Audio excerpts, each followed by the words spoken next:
I never thought I would end up so far from home, on the other side of the world, surrounded by snow, mud, and the roar of artillery.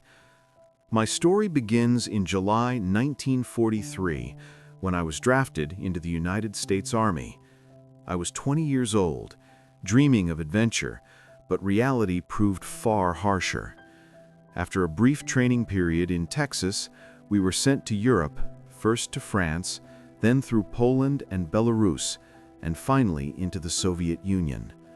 My mission was unusual: to support Soviet troops, exchange intelligence, and coordinate joint operations.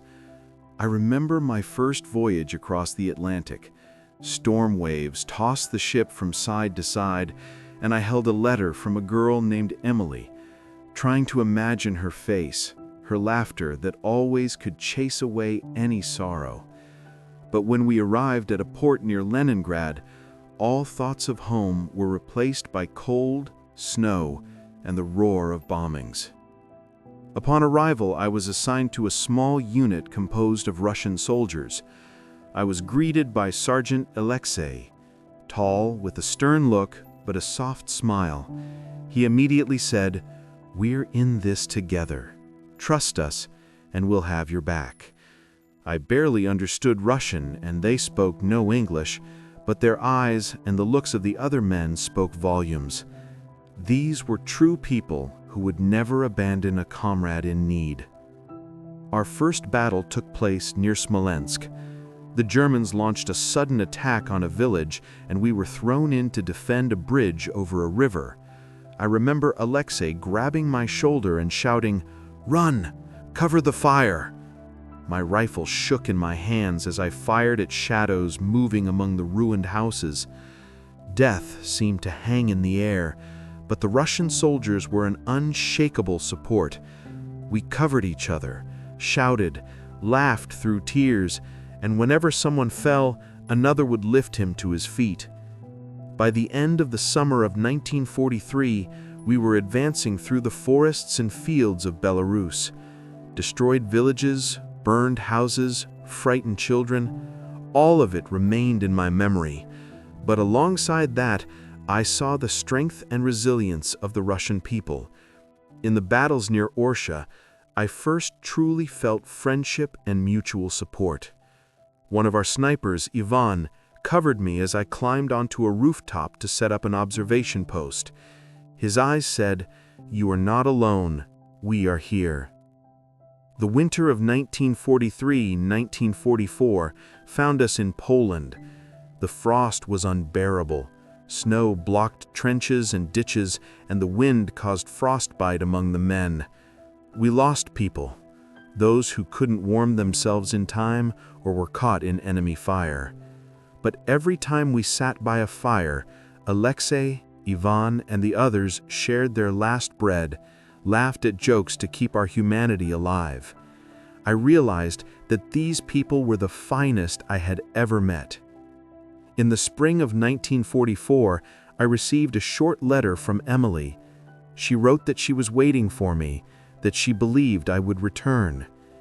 But right then, I was thrown into the battle near Kovel, where the Germans launched a counterattack.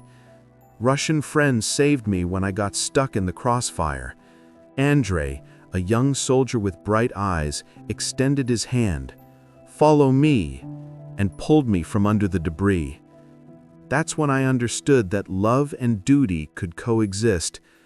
Love for home and a woman, and love for these people who had become my family. The summer of 1944 brought the advance through Ukraine. Our squads moved from village to village, liberating the people, and I, an American soldier, felt part of something far greater than the war itself. In the battles near Lviv, I suffered my first real loss of comrades. Every fall left a scar on my heart. We buried them in snow or mud, but kept moving forward because we knew if we stopped, we would die too.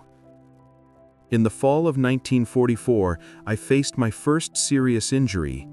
In the fight near Rovno, a shell fragment wounded my arm, and I lay in the hospital watching Russian soldiers continue into battle.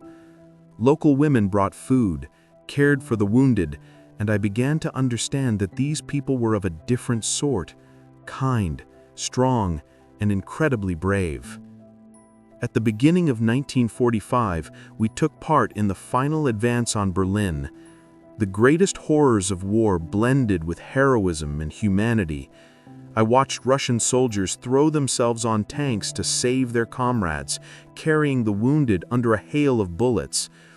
In this chaos, I thought again of Emily and how much I longed to return home, yet I was not the same man.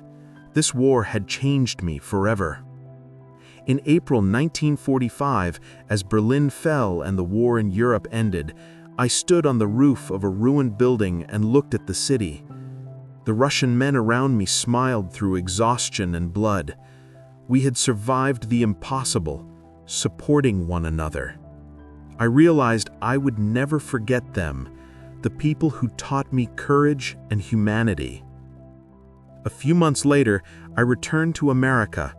Emily was waiting for me at the station, and I understood that I had returned not only to her, but to the life I had always wanted. I carried in my heart the memories of my Russian friends, of fear and heroism, of harsh winters and summers, of destruction and hope. And although I returned home, a part of me remained there forever, among the people who gave me friendship and honor, who taught me to love life and fight to the end.